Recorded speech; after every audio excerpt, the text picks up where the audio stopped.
goodness, is it Thursday already? I think it is. If it's Thursday, I'm here in the studio. We're here. Even we though are here. I feel like I've lived here this week. It's been freaking awesome. Hey, y'all. I'm Keith Johnson. I'm your host for Invisible No More tonight. I know it's weird. It's just me. It's not me and Amy. Amy's my co-host. And I miss not having Amy sitting here next to me. So I hope you're okay with me just being here tonight. It's been a great week. Life-wise, pain-wise, it hasn't been that great, but I hope your week is pain-wise or illness-wise or mental health struggles have been good for you. Before we get into tonight's topic of, being told to try harder and how it can just totally mess with an invisible's brain, I want to touch base on some things that happened this week that I think are important. Hey, real quick, before you touch base on that, Yeah. I think you forgot about me. Oh, yeah. Don't forget You're Kevin not sitting over here without Amy. You're at least sitting with me. I know. Yeah, but you Chat, look what's going on? Capacity is. you look a little different than Amy. Let me just tell you. Tuesday night this week on one of the other network shows on Baseball Strong with Jose Vasquez. He's the strength coach and he's a PT guru. He's got 20 years experience. I mean, he's been in baseball. If you were there for the live, you saw that ring he got when he was a member of the Texas Rangers staff, right? When they won the World Series. It's monstrous. Anyway, I was a guinea pig. We did Keith Tries it. And Tuesday night, I did dry needling for the very first time. And he did what he would typically do if somebody had a rotator cuff injury. That was so cool to watch. And I don't have a rotator cuff injury. Never had. Not on the left arm, at least. And but what it did was amazing. I have spent so much money getting massages because, believe it or not, I carry a lot of tension in my shoulders and in my neck. That shoulder and arm down to my elbow was so relaxed for days, and it still is compared to my right one, to the point that I'm going to call him and make some appointments to do both shoulders and my neck because it worked that well for me. I understand dry needling isn't going to work for everybody. I totally get it, and I am sorry for the folks that it doesn't work for, but I wanted to do it live so you guys could see I didn't jump out of my skin. It didn't hurt. There was a little bit of annoyance with one needle, and that was it.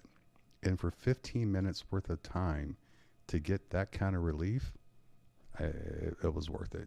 It was worth being, they hate it when I say it, but being stabbed by needles live, because that's really what happened. The other thing I want to touch base on real quick before we get into the big topic tonight is last week we talked about test results. And I was waiting on test results. I had spent 2.5 hours in a CT machine getting from my cervical down to my lumbar skin. That's interesting. So the actual show topic was relative to your actual life. I was living it. Interesting. Right? Yeah, that's cool. So I got my test results this week. And believe it or not, my tests came back normal. Wow. Right? My definition of normal. I don't have cancer. My kidney's still there, and we proved that I still have a spine, right? So that's normal, right?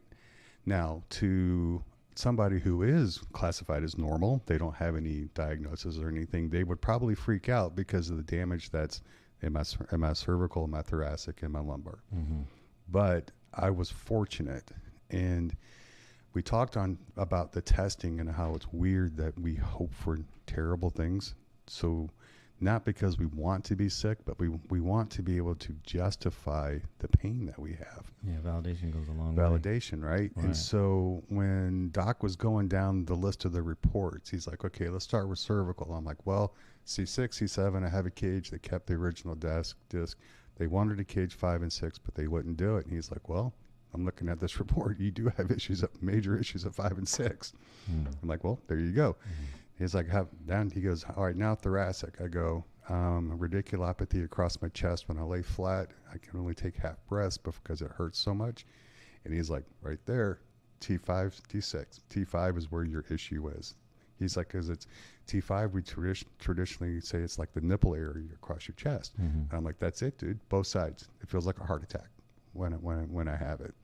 And then we got down to the tailbone, which is all jacked up. And L3 is where is the nerve that feeds to your thighs, and that's probably what's causing the pain, the deep pain in my thighs. Wow. So I was blessed because every major issue I have going on right now is backed up by what they saw on the scans. That's good. So I know, and that's very rare because a lot of times, like my co-host Amy, right? I call her my partner in crime. She got test results that showed that were normal, and she is fighting so many major things. So she walked out completely defeated because she was hoping, right? So I've chosen to define normal test results that everything is where it's supposed to be. I have a spine, I have a kidney, I have all, and I don't have cancer. Let's go with the rest of it, right? So that's the catch up on that. If you missed that version of that live, it's up on YouTube.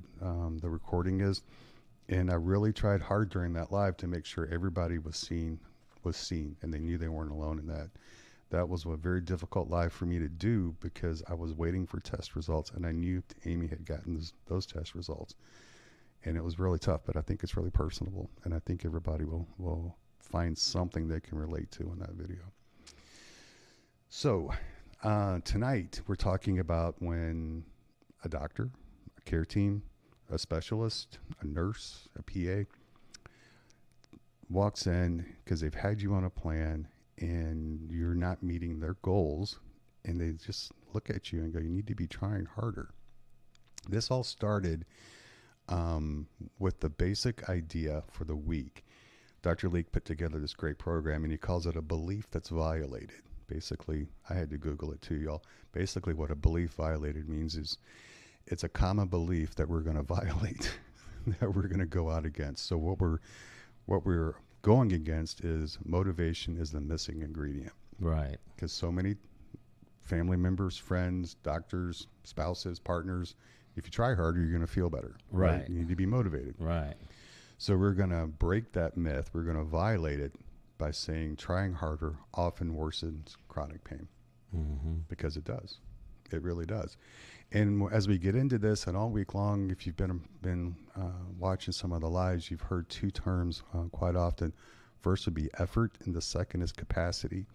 And with my undiagnosed ADHD being on the spectrum somewhere, I have to have definitions. Sure. I have to have definitions. So this is my definition of how it's been applied this week. I could be wrong. If I am, Dr. Leak will correct me tomorrow at 2 p.m. when he does his live. Right. And trust me, he'll have no regrets about correcting me. I promise you.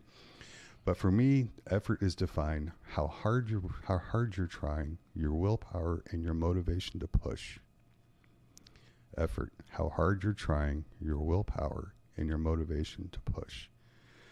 Capacity would be how much energy and or resources your body actually has available at the current time, where you're at. Right. And as an invisible, sometimes when we're getting up and we're waking up in bed, we feel like we're at 60%. Some days we wake up and we feel like we're 30%. That would be your capacity, that 30% or that 60%, right? And that's okay. Everybody's different. We're all going to have good days. We're going to have bad days. So don't get hung up on, oh my gosh, I'm only at a 30 today. That's fine. That is fine. Don't get hung up on that, please. So when somebody says try harder, and as an invisible, whether it's chronic illness, chronic pain, or mental health struggles, when they say try harder, a lot of us take it because it implies that we're failing, that and they tell us try harder. They're implying failure, even though we are maxed out. I don't know a single invisible that doesn't operate at 150% every single day, because we have to. Right. It doesn't matter what our pain is most of the time. If we're hurting and the kids have to be picked up from school, we go pick the kids up from school.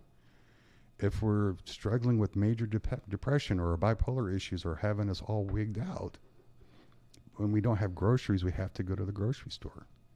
So we push through that to go get that done. So when they say try harder, they're kind of implying like this moral failure on us when we're already as if an attempt isn't already being tried as hard as one naturally could. It is, and in medicine, try harder typically sounds neutral.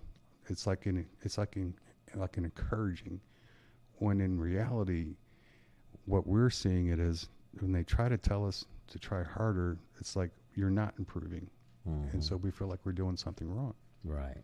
And if you've been around for the last few weeks, we talked about plans, right? About when we're given a plan and the plan doesn't work, a lot of us will take that internally, like it's our fault, instead of saying, you know what, the plan sucked. You didn't put me in that at all. You Maybe just it was too blanketed. too blanket, too Hmm. generic. Too generic. Doc, you went to Google and said, I need a generic plan Right. for somebody with a bad back, and you handed it to me, right? And oftentimes when doctors or family members, and again, this is not all doctors, I want to make that clear, right? But a lot of doctors and family members and friends, they use that motivating language, try harder, but it shifts the responsibility for the care plan onto the patient away from the doctor. Correct. Because in a doctor patient situation, it's like, I gave you the plan, it's supposed to work, and it's not, so you're failing. Instead of taking responsibility for a crappy plan, it gets dumped on the patient. So you're doing everything you can do to maintain this plan, and it's not working. And the doctors sometimes, especially buzzsaws, will be like, oh, you're not even trying, man, because this plan should work. Mm-hmm. So it's not their fault anymore. And when progress stalls, assumptions start to form, both in the provider's head and in the patient's head. On the provider's side, it's going to sound like maybe they're not doing as much at home as they tell me they are. Maybe they're not committed enough. Maybe they're exaggerating how hard it really is. And I want to go back to the thought that doctors have that maybe they're not committed enough. Why the hell am I in your office? Right. Why am I here? Why am I going to other specialists? Because I want to get better. I don't want to be cured. I know I can't be cured. There's not an operation yet to replace a spinal cord and all the nerves in the body. So I can't be cured. I just want a better quality of life. So when doctors think that we're not committed and then they tell us that it's our fault we need to try harder, that to me it's infuriating. And it should infuriate an invisible patient, in my opinion, Because on the patient side, it turns into stuff like, I just can't do it right. Something must be wrong with me. Or I'm letting fear get into the way of doing the right thing. Or I'm lazy. I'm just not pushing hard enough. And it's hard not to fall into that, because especially if we trust the care team, right, and the plan's not working, a lot of us will take that as personal. Instead of, if you don't have the relationship with the doctor, it's hard to go tell them the plan's not working, right? But if you have that relationship, it goes back to the very beginning of Invisible. One of the very first things I begged people to do was to try to talk to their care team. Try to have that doctor see you as you, not your diagnosis. And what I mean is, when they walk into the exam room and they have their notes and they have your chart and everything, they're walking down the hall to go see you. They don't see fibro patient in room 29. They see Betty that has fibromyalgia in room 29.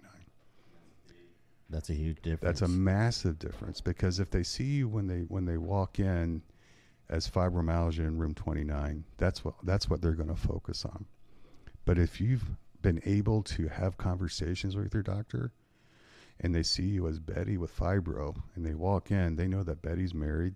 Betty has 3 kids. It's difficult for Betty to maintain a med schedule because of the kids and activities and everything like that. It's difficult for Betty to maintain PT because they only have one car and she has to get everybody shuttled around and everything like that.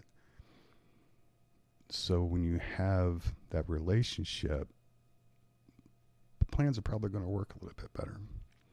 Anyway, sorry, got a little off topic there. That's but right on. That's really, instead of being just a clipboard and a piece of paper. Communicate. That's it. And the only way you're going to get seen as Betty with fibromyalgia is by developing a relationship with that doctor. Up. And I know that's not possible with every doctor. I know I live in a fantasy world. But if I can live in my fantasy world, that's what I want. I want people to be able to find the doctor. And they don't have to be a unicorn. They can just be okay, right? That's another thing. They don't have to be a unicorn or a unicorn's unicorn. They just have to be willing to listen to you, right? Anyway, what's important, I'll get back to, get off my soapbox.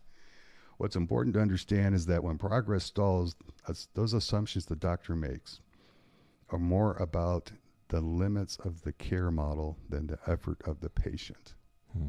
Meaning the care model being the plan that they put you on, right? Because your effort is there.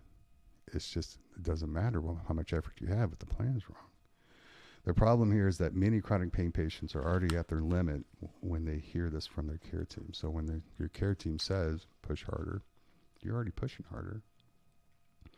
And it brings up a theory that doctors use terms for acute pain, and they bring it over into chronic pain. So in an acute setting, effort does play and does correlate with improvement. You push harder, you adapt, you heal, and you move on. So like if you go to a doctor and you have a twisted knee, they send you to PT. And you do the exercises, you strengthen the muscles around the knee and in the thighs and in the calves and everywhere else, and it gets better, right? So you push a little bit, you adapt for a while while that area is healing. You do the plans, you heal, and you're gone, right? And you're good to go. So, but in a chronic illness patient, it doesn't operate that way. There's no timeline for me, or even physiology, even physically, it's not going to work because there is no healing in the end. There's getting better, but there's no healing. So when a care team reuses acute terms like try harder or do better, that language for chronic conditions, they unintentionally turn a biological ceiling limit into a moral judgment. I love that term, biological ceiling limit. And I need to give a shout out to Jennifer. Jennifer is the executive producer of the upcoming Invisible No More, the American Pain and Disability Foundation podcast. Jennifer is such a blessing to y'all. Shout out to you, Jen. I wish everybody could follow her on all social media. She stays quiet on social media, but she is such a huge fan of everyone. And she is so supportive. And without Jennifer and with people like Kate, Invisible No More doesn't happen. Guarantee it. Jennifer did a lot of research today, and she gave me this term, biological ceiling limit. So when doctors or a care team reuse acute injury terms, do better or try harder, when they use that for chronic conditions, they unintentionally turn a biological ceiling limit into a moral judgment. And so what is a biological ceiling limit? What you're capable of, I would guess. A real physical limit, what the body can actually handle, the point the body can't push past, a limit to the body's capacity. Remember, some days we wake up at 60 and some days we'll wake up at 30, right? That capacity is going to change every day. And what the body has left to give, right? How much bandwidth do you have? How much extra do you have left over? How many spoons do you have left over for the day, right? I love that term, though, biological ceiling limit. I'm going to write it. Yeah. I'm going to take a permanent marker and start writing it on every single exam room Dr. Leak has. I'm going to write it on the permanent marker. Right, my BCL. That's it. And at some point, that term, try harder, do better, man, I flash back to my dad every time I say do better. That's a whole nother trauma episode we can do right there. But at some point, the do better and try harder stops being encouraging. It stops more of a accusation. At some point, try harder stops being encouragement and starts sounding like blame. It stops being helpful. It starts feeling like fault. It stops being encouragement and becomes the message. You are not doing enough. Think about it. That's what it's saying. Then that's that feeling that when you feel that, when you hear a doctor or a care team member or a specialist or a neurologist, or even worse, a spouse or a partner say that, that's what you're feeling, right? It hurts because you know you are doing more than enough.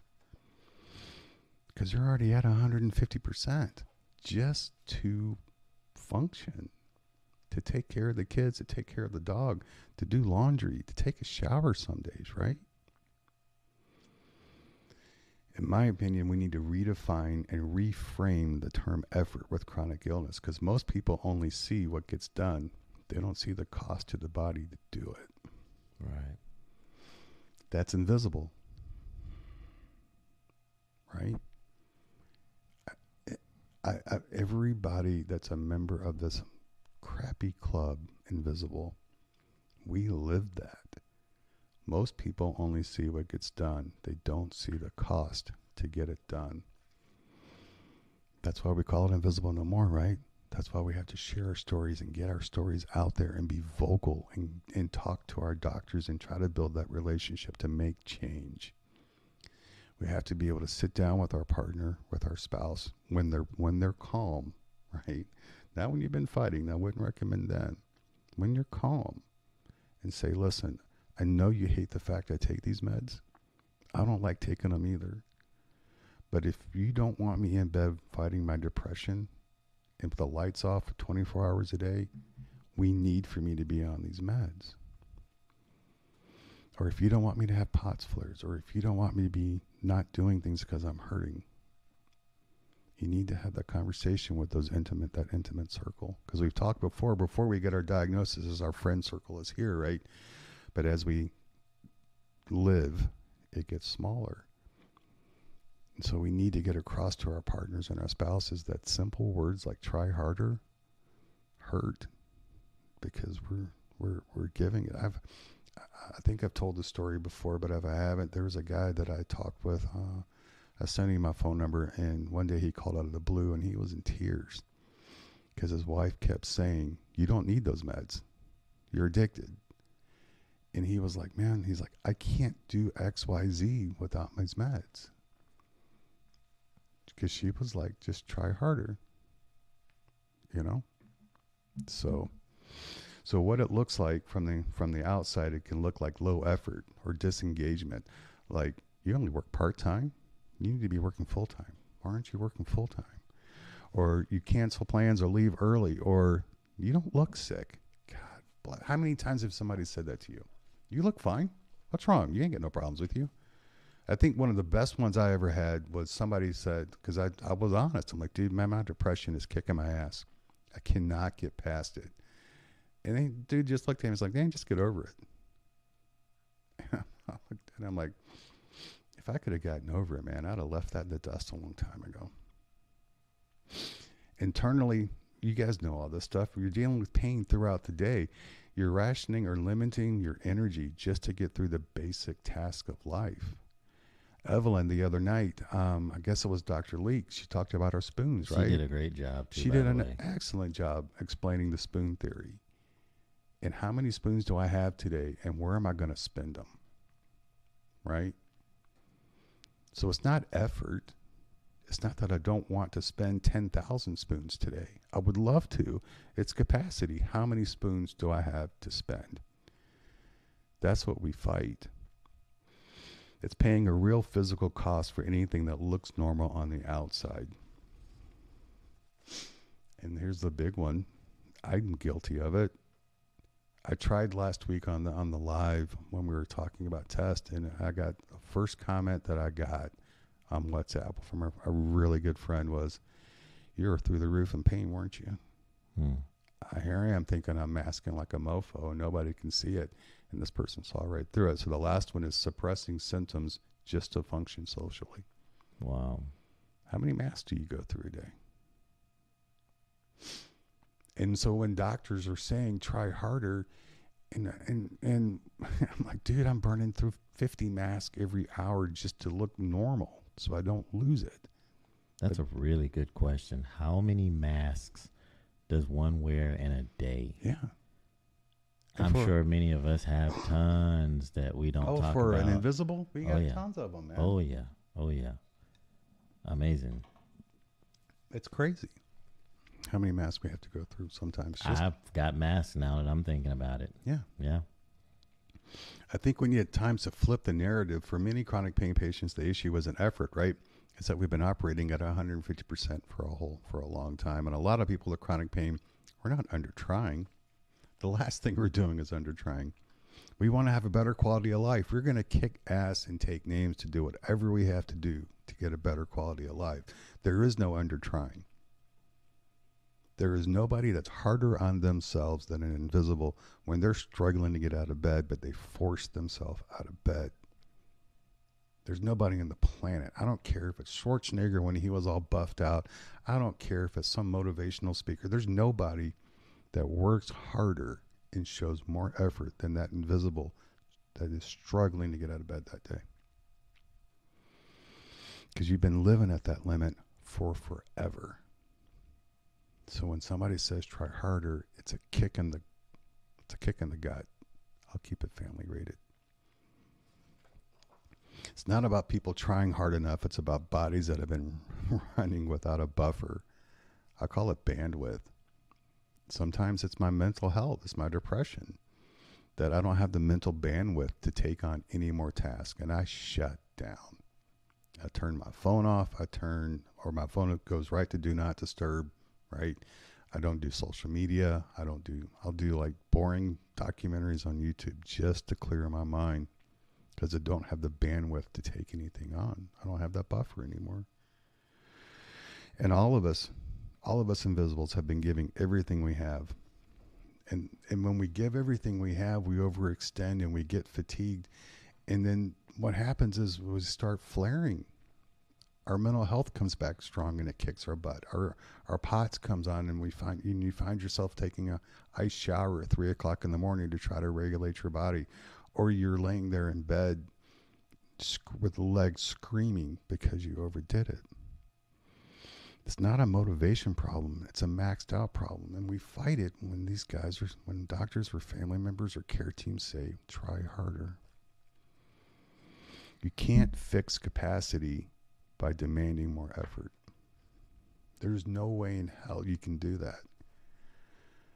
Our effort is dependent on our capacity. I mean, And there's this thing called the shame cycle. It's pushing yourself harder, you get worse, and you feel like you failed. It's like the emotional and physiological heart of the whole thing. Shame cycle. Pushing harder, getting worse, and feeling like you failed. When you didn't do a damn thing wrong. You were just you, using every ounce of capacity that you had, and you still couldn't do that plan. It's not you. I don't know how many times I have to promise you that it's not you, but I will to the end of time. I promise you, because it's not. You are running at your full capacity. You are giving everything that you have in effort. So when you're in this, like an example of the shame cycle, you're told to push harder, to do better, or to stay motivated. So you increase your effort, more rehab, more exercise, more restrictions on your diet, more discipline. I am going to, at 2 o'clock today, damn it, I am going to sit down and do these exercises they told me to do. And like I said, when we do that, our symptoms flare up again, or we start sliding backwards. And instead of questioning the plan, majority of us, unfortunately, question ourselves. And that's when shame can set in, which it shouldn't, but it does. And shame isn't just an emotional thing, y'all.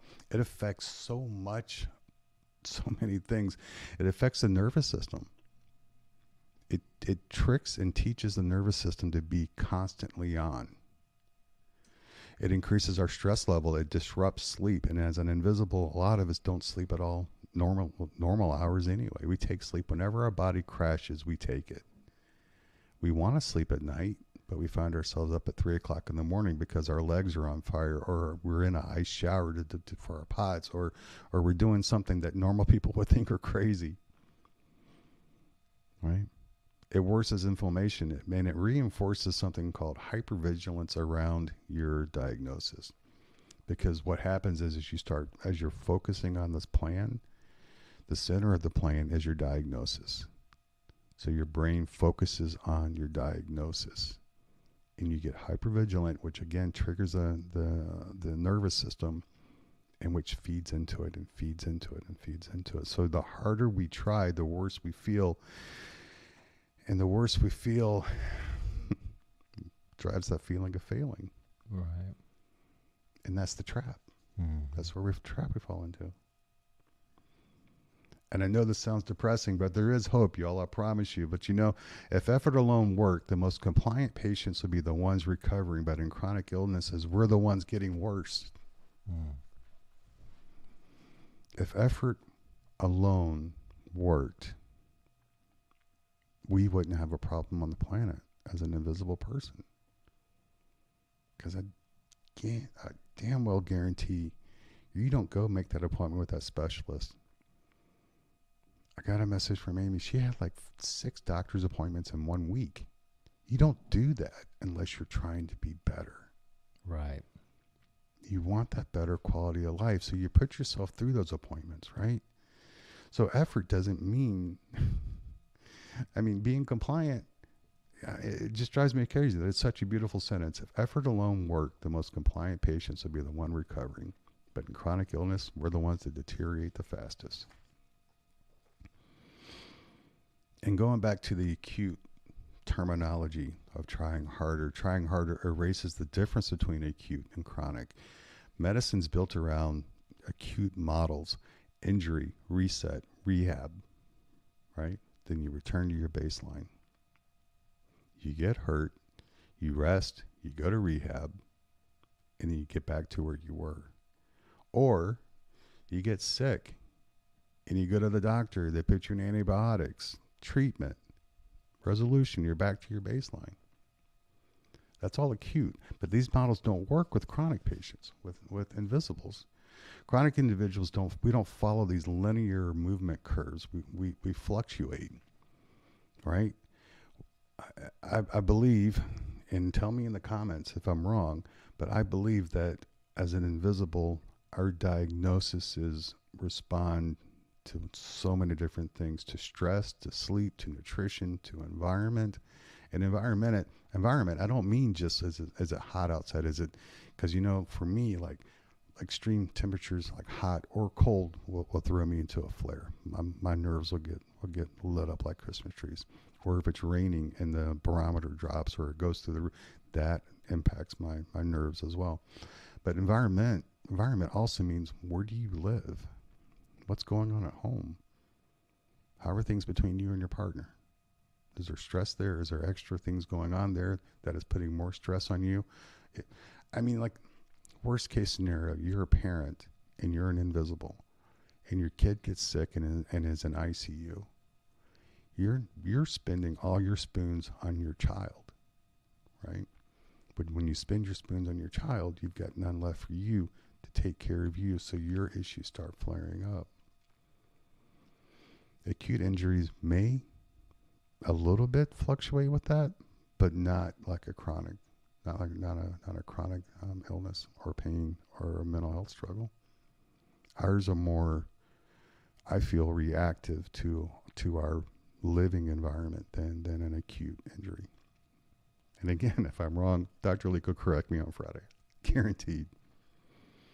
And when we apply acute logic to chronic conditions to push through it, that's when harm can happen on a lot of different levels. Pushing through pain and chronic illness often trains the nervous system to stay activated. Like I said before, it doesn't take a break. Ignoring fatigue delays recovery. Like I said earlier, when we're like, okay, the doctor says I got to try harder, I'm going to work my butt off in PT today. Or he wants me to walk 2 miles a day, I'm going to walk 2.5. Or my therapist says I need to journal more, or I'm going to push it to the limit. And what happens is we burn spoons that we don't have. And so when we do need to recover, we don't have those spoons left to recover. No pain, no gain becomes biologically unsafe. And that's not just for chronic pain patients. That's chronic illness and mental health people as well.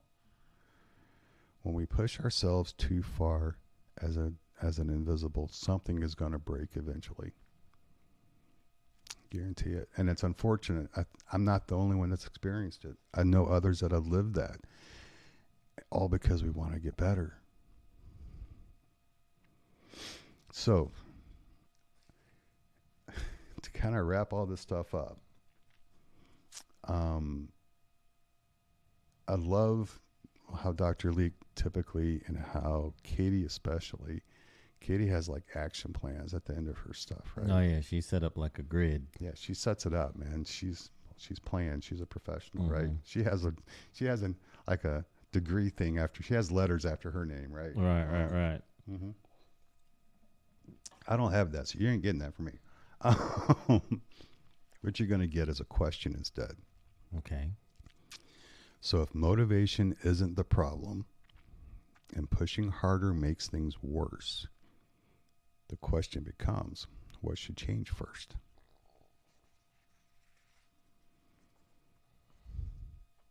It's a hard question.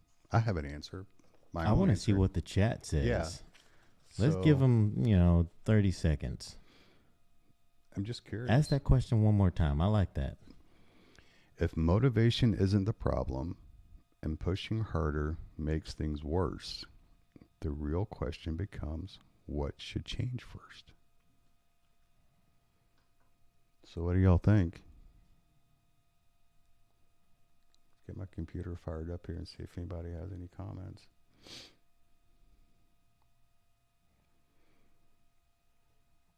Let's let them catch up here. Yeah.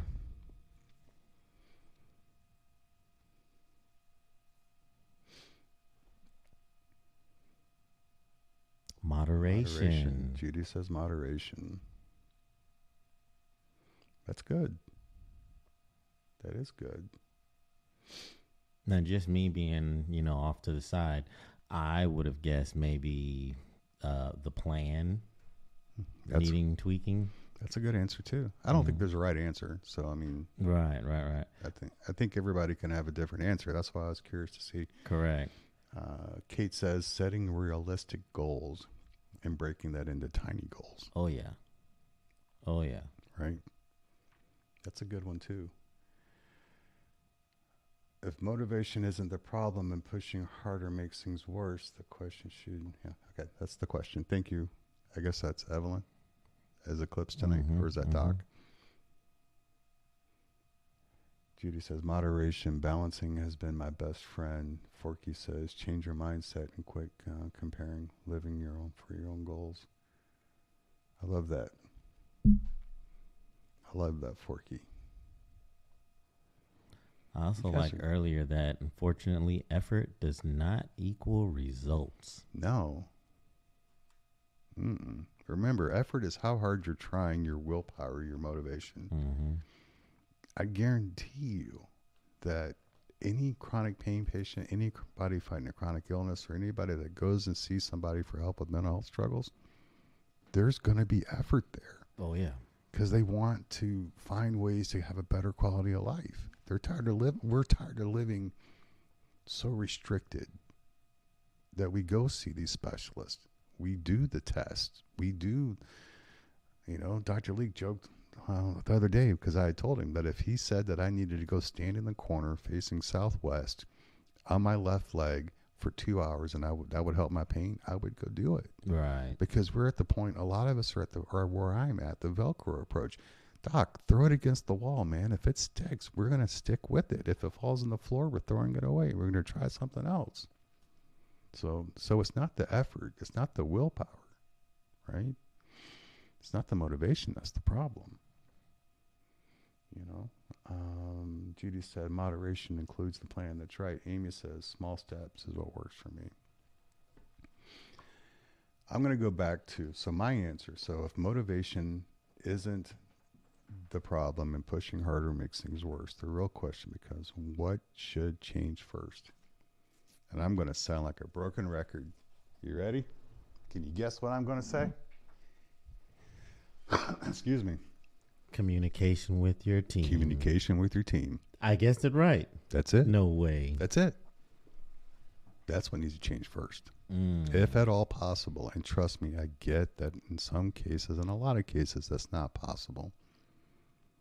But if I could change one thing, I would change that. I would have everybody to be able to have a conversation with their doctor.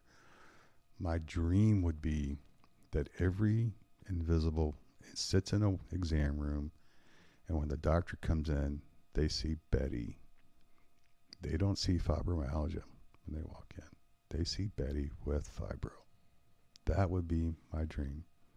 If the genie showed up in my life tomorrow, you can keep the other two wishes. That's the wish I want. You know what's cool about what you said too? Hmm. Last night with Katie, we went back to Jose's live, and his one word. Do you remember what his one word was? Consistency. Dude, I had 19,000. I know. I had 19,000 needles in me. I have no idea what happened after that point. But his was It's consistency. Yep. Mm-hmm. And then Katie's was, she had a C word as well. I can't remember it right now. Oh, it's leaving me as well.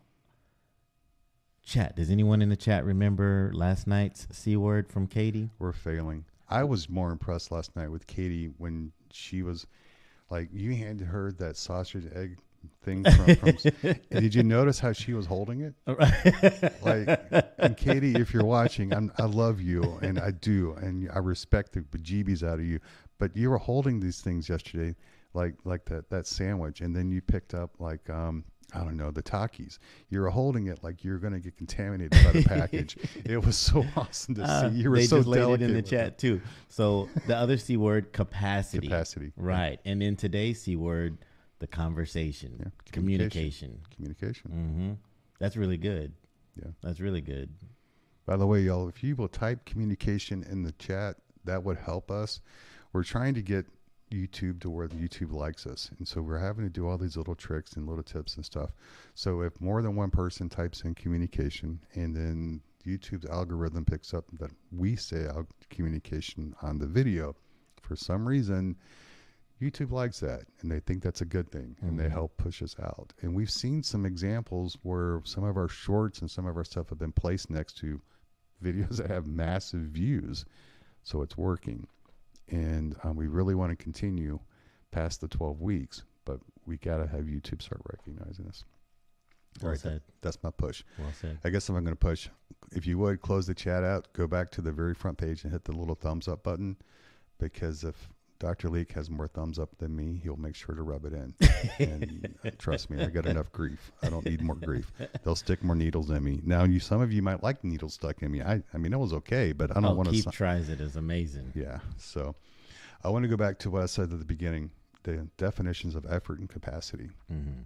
Effort is how hard you're trying, your willpower, your motivation to push. And capacity is how much energy, resources your body has at that moment. Remember, some mornings we're going to wake up at 30. Some mornings we're going to wake up at 75 or 60 or 75. It's going to fluctuate. That's okay. If you wake up at a 30 4 days in a row, you wake up at a 34 days in a row, you can't change that. And it's okay. Remember, you have a freaking diagnosis that most people on the planet, if they got it, they wouldn't get out of bed at all. But you're you, and you do. So, I kind of want to step back from my point of view on stuff. If you guys have questions, you have comments, you have whatever, start typing them in. I want to kind of go back and talk about what this week has been here. Sure thing. Has been going on here. Dr. Leak pushed a lot in his and on Dr. Dustin this week that effort is not the problem, capacity is.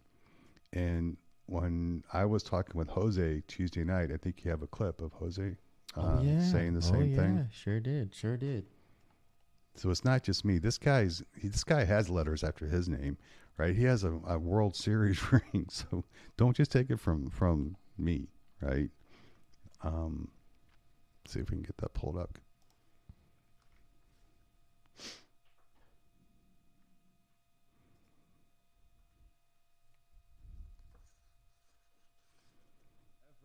Not the problem, capacity is. And so one of the things that as individuals we need to understand is that when it comes to health and wellness, it's not about the effort that we put in. It's about developing capacity. What does that mean? Sometimes we believe that harder is better, that more is better, when the reality is your ability to sustain a certain level of health. And that's it.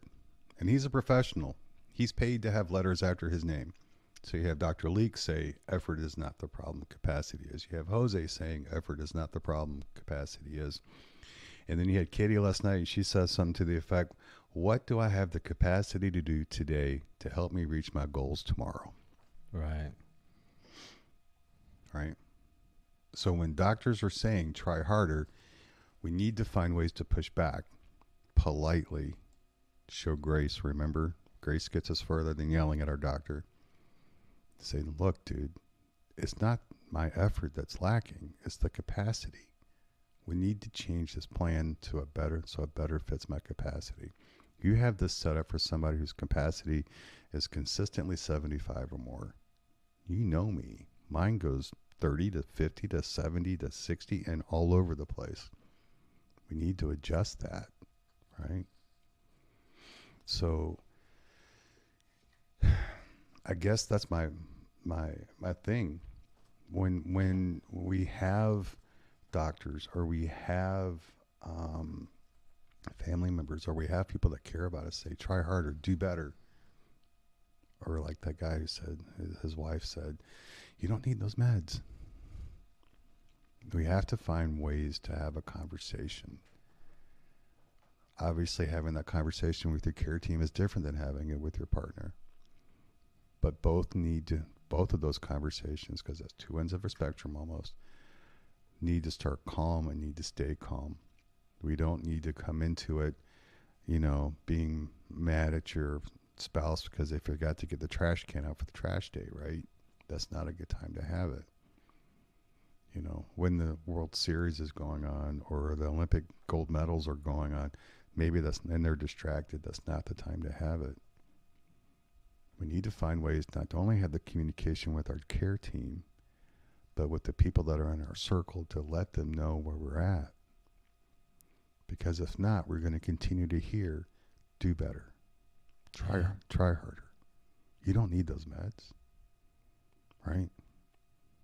And I know communication is tough. Having that conversation with your doctor can be scary. Having it with your spouse can be even scarier. Oh, yeah. Or with your kids or your parents. Especially with your parents, because you never want to let them down, but they need to know where you're at and what your capacity is. Because if not, we're going to continue to hear, try harder, do better.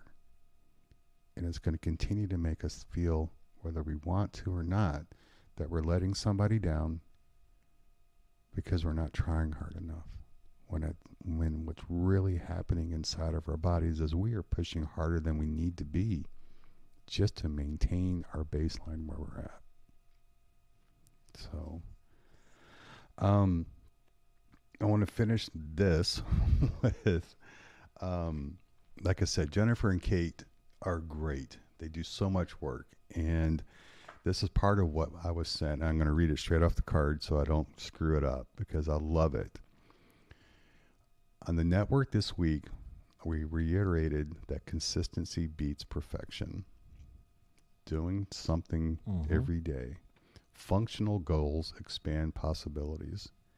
So instead of holding us up against studies, say if you do this, you're going to be here. Instead of holding me against a study, grade me against me. Personal, me. And enable grace. And progress depends on aligning beliefs, reducing shame, and working smarter with limited energy. Working smarter with the spoons we have. And we need to let people know where our spoons are, how many we have. Because if not, we're going to continue to hear, try harder, do better. And we can't because we're already maxed out. So, there we go. Any questions tonight? Who have I made mad tonight? I guess it is the question. Rose said, I've tried to have a conversation with my family about my pain, and they say, oh, it's not that bad. And that hurts to hear. It's got to hurt to hear. You're human. And they're not you. Yeah. And they're not you. I would just say, politely, maybe the next time they say something, be like, remember when I tried to tell you where I was? This is where I'm at. Or maybe try being proactive, and say in the morning, listen, this is where I'm at today. I am at right now on a scale of 1 to 10, I'm a 5 energy wise. So this is going to limit what I'm doing.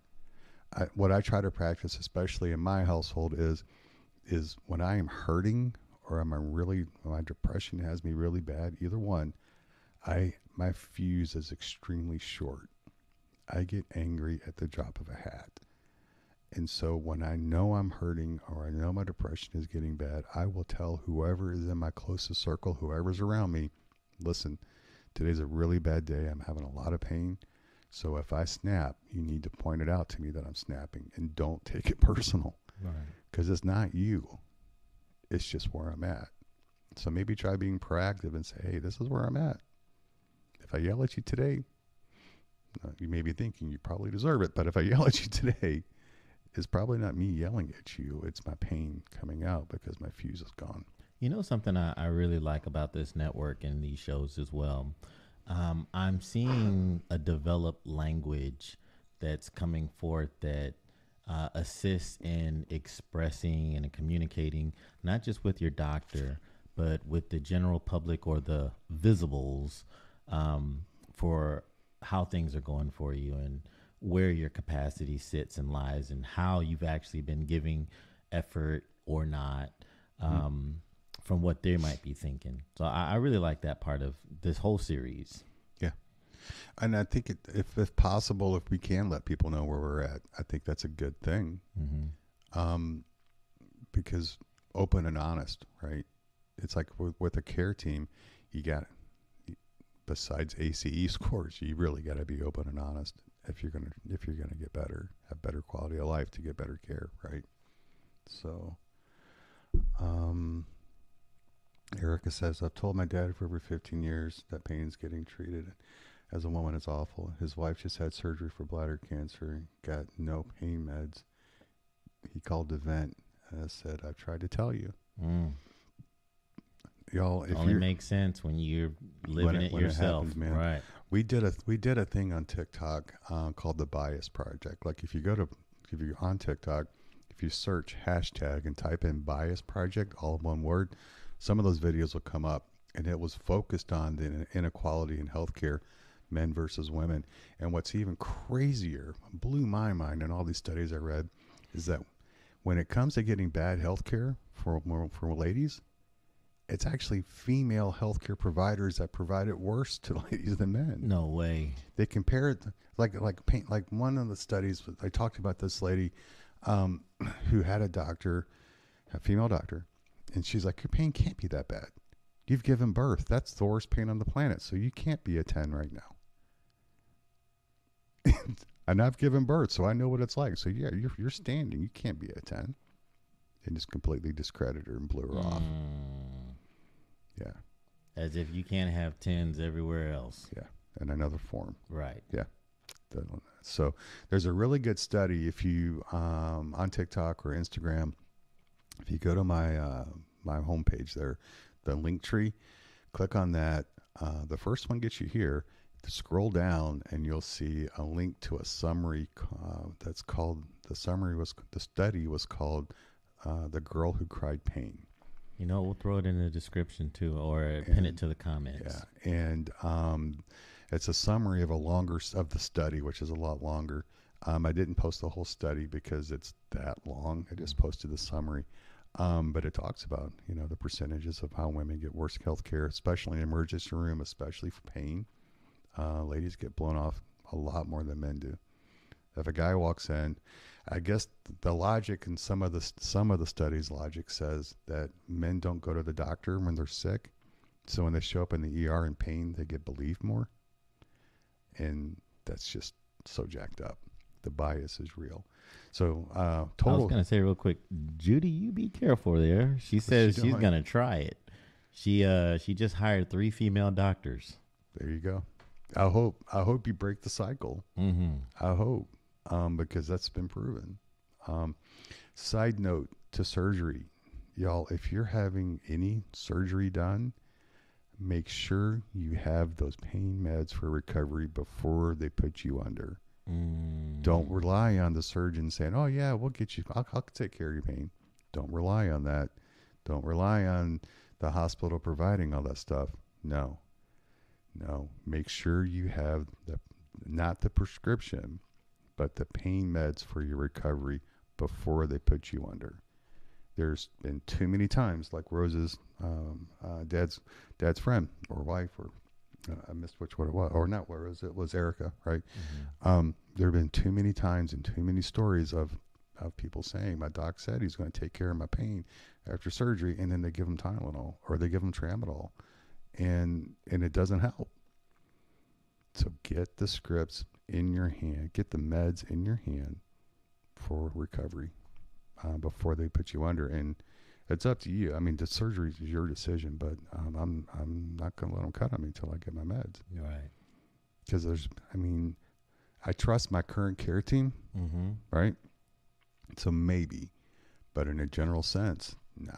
I trust what's in my hands that I can see that's tangible. That's it, right? So yeah. Forky said that in relation to that, get it in writing, the pain plan, what the pain plan is for recovery, you know. Carol said, yep, cancel surgery unless it's in hand, you know.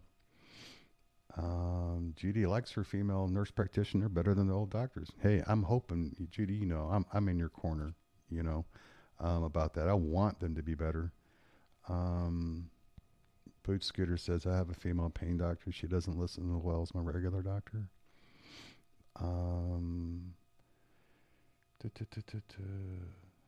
we at? I'd seriously be interested to find who's the female version of the Dr. Dustin.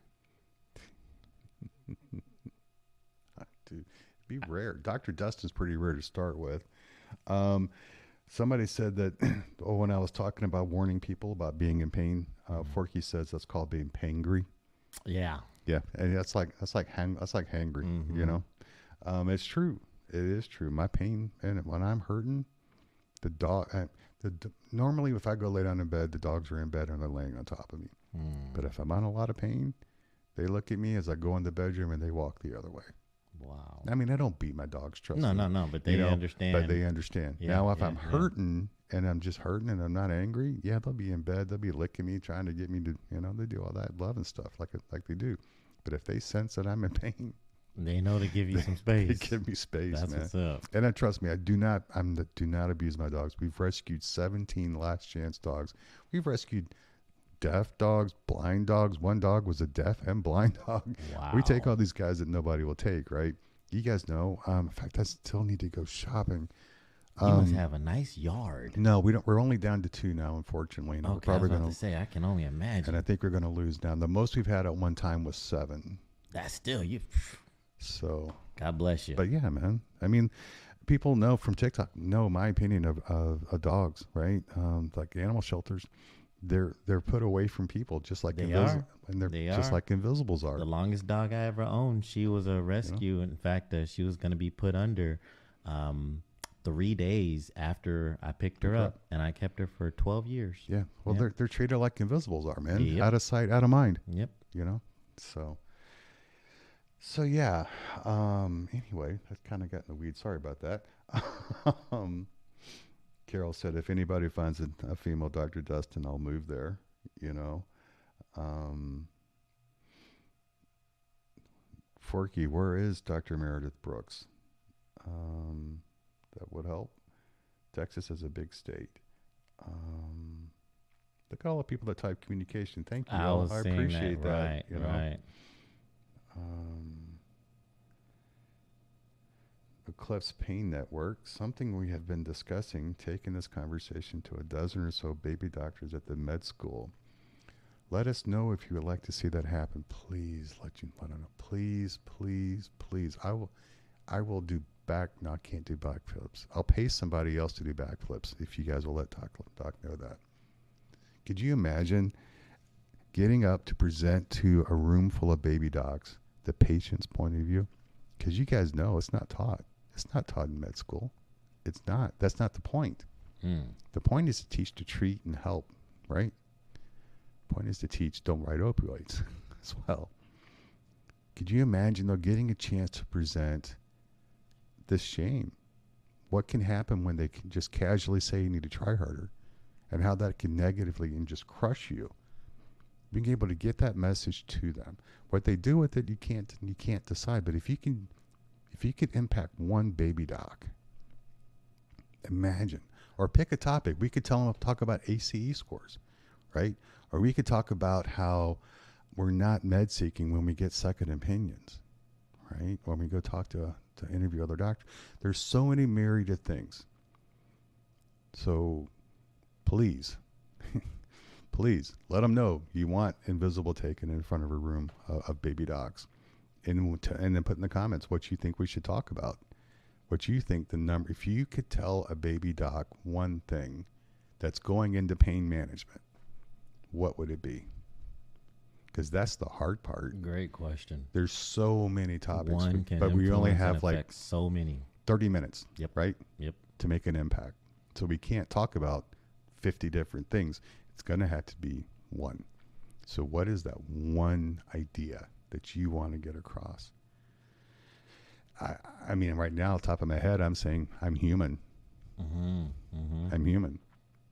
I have feelings besides being in pain. I have feelings besides dealing with depression. Acknowledge that. Don't see me as fibro. See me as Keith with fibro. I'm a human being. Because so many times, I've had so many buzzsaw doctors and bad doctors who don't get that, who miss that point. So if I could get up in front right now, my topic would be, your patients are human. Think about it. But there's thousands of things we could try to get across. But I need you to help me make this happen. Please. Tell Doc. Say, Doc, do it. You know, because this could be an opportunity to change at least one mind, maybe more. Oh yeah. And if we can change one, then that's the ripple effect. Imagine you add one more unicorn to the mix. May not help you, but imagine the people that a unicorn could help, right? And if we could be a part of Invisible, you and your suggestions, and you telling Doc Leak that we need to do this, that could make an effect. Huge effect. You know, how many patients? Right? 800 people? 800 patients? 900 patients? I think 1,000. You know? So I mean, so let him know. And the topics too. You know, you can email him. You can leave a comment here. You know me on TikTok. Don't try not to message me on TikTok because I'm terrible there. Instagram's a better place to message me. What you think? And I'll send them to him. He knows I'm not shy of sending him comments. I got a question Instagram. for you. So, what do you have in the works now? So, I know Tuesday you did. Oh yeah, we have another Keith Tries It coming up.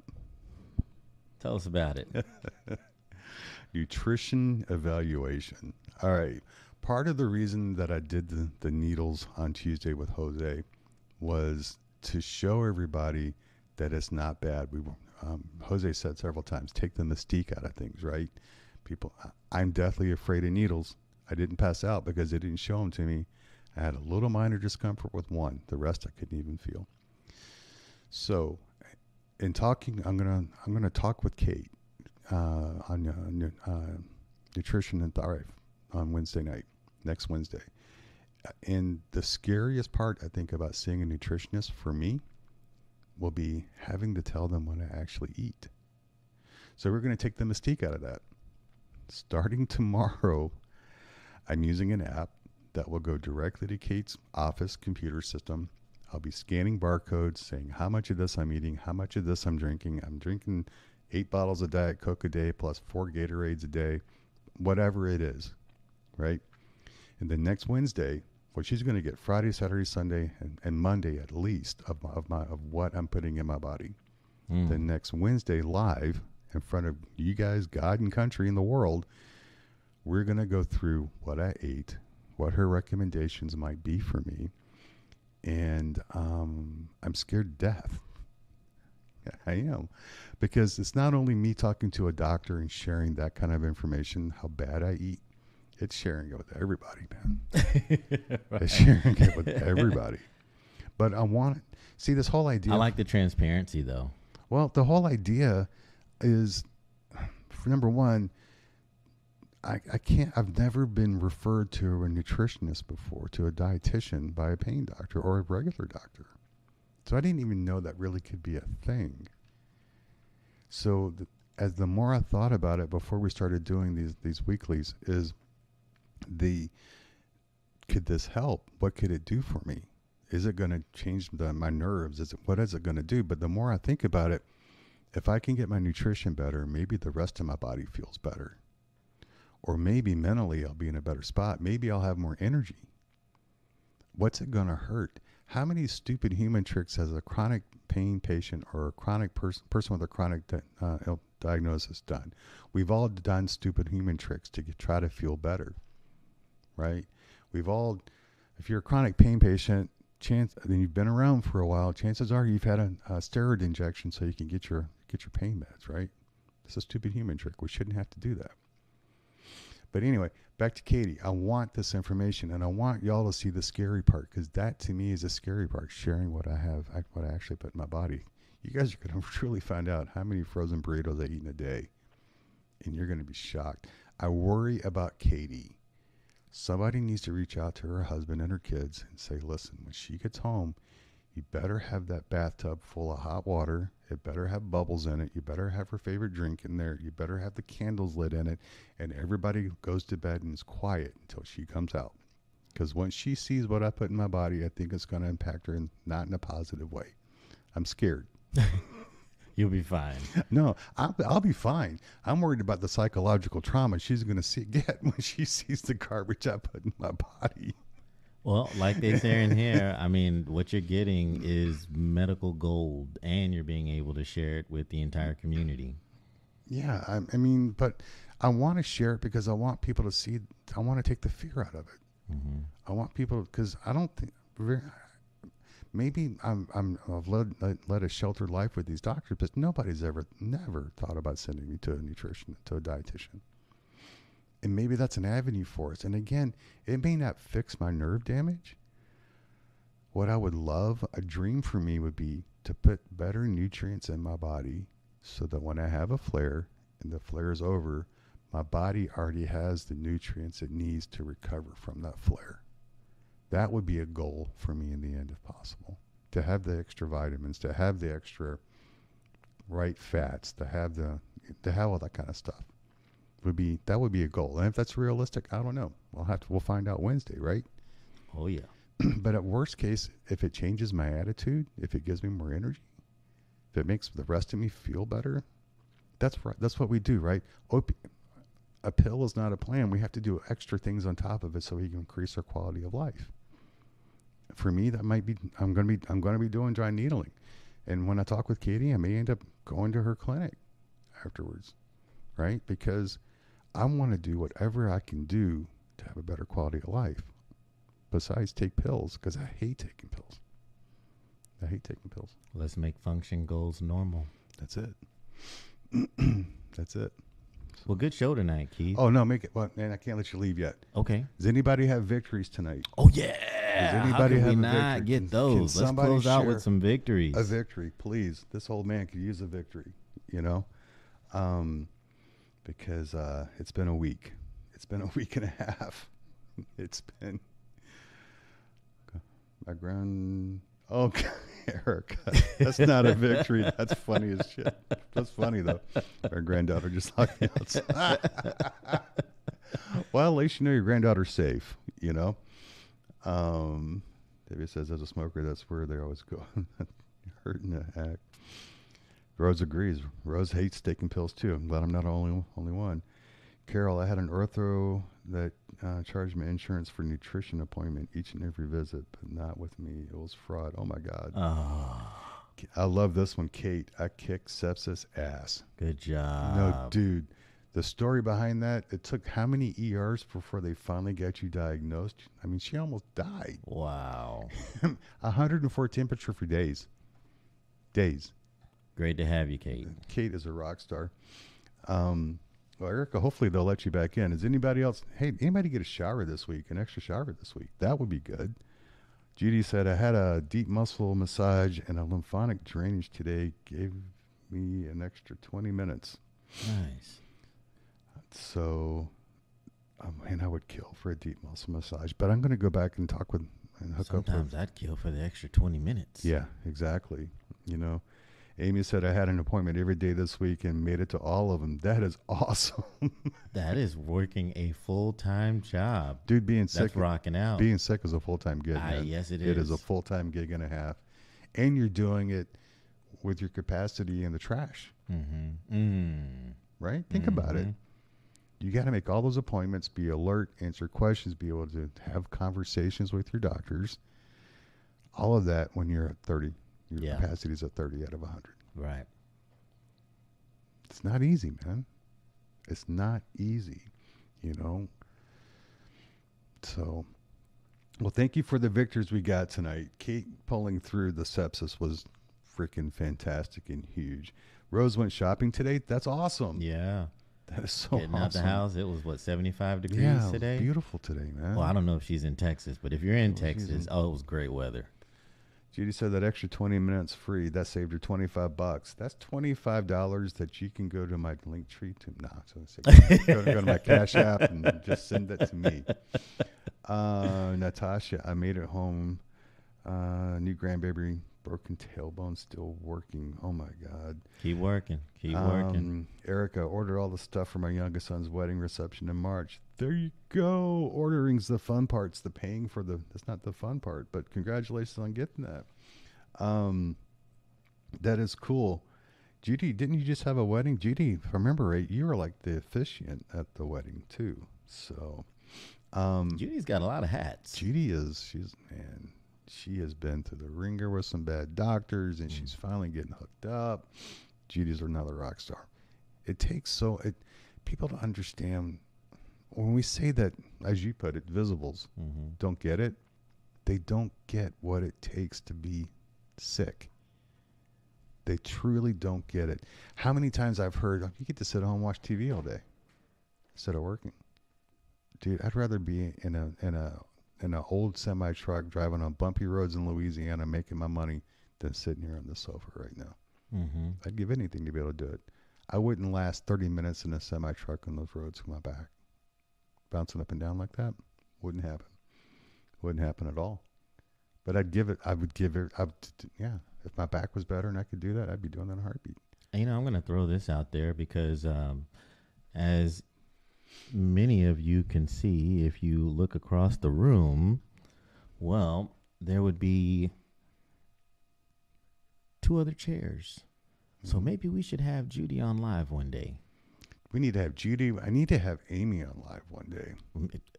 The invitation is open. We need to do that. We need to have Amy and I on. We need to have the true invisible no more experience for you to experience because it's completely different. Wow. Amy is the queen. We have a pet rock. We actually have 2 rocks that are pets that she's painted and they have googly eyes now. Awesome. It's a trip. It's a trip. It's different, but not that I don't love this. No. I love the way you put it. Yeah. Judy says, send me a ticket. I'll be there. No, he's talking about you getting on your phone and we'll bring you in that way. Unfortunately, we don't have the Star Trek science to beam you here. So well, we got Zoom. Yeah, that's a good Zoom. start. Yeah, we have that. So we'll Zoom you in. Any other questions about what I said tonight? Did that say anything wrong? You're right, Amy. Chris and Dwayne. Those are the rocks, by the way. Judy says Amy's the best. So if you have any questions, comments, Now's your chance before we sign off for another edition of Invisible No More. Go ahead and give us 30 seconds. Yeah, I will. I'm looking forward to Wednesday. I'm not looking forward to having to share what I eat, though. So Carol said, Ross, get through TSA. Yeah, they do. Amy's in Tennessee. So Judy's in, I know, I forget what state Judy's in. So, but yeah, that'll be good to have Amy, so we can have the true Invisible on a Thursday night experience. Invisible was on TikTok forever. Thursday nights, man, forever. It was the place to be, and it's a community like we have here because this is where they're coming from. A lot of people are. So, Ohio, Judy's from Ohio. That's right. So, all right. Until next week, I want to say thank you. Thank you for being here. Thank you for being part of this community. I hate that you're a card-carrying member in the Invisible community because that means you have a diagnosis. I want you to know, though, I promise you to the day it ends, you are seen, you are heard, you are loved, and I promise you with every fiber of my body, you're not alone. Until next Thursday, y'all be safe. Well, peace. See ya.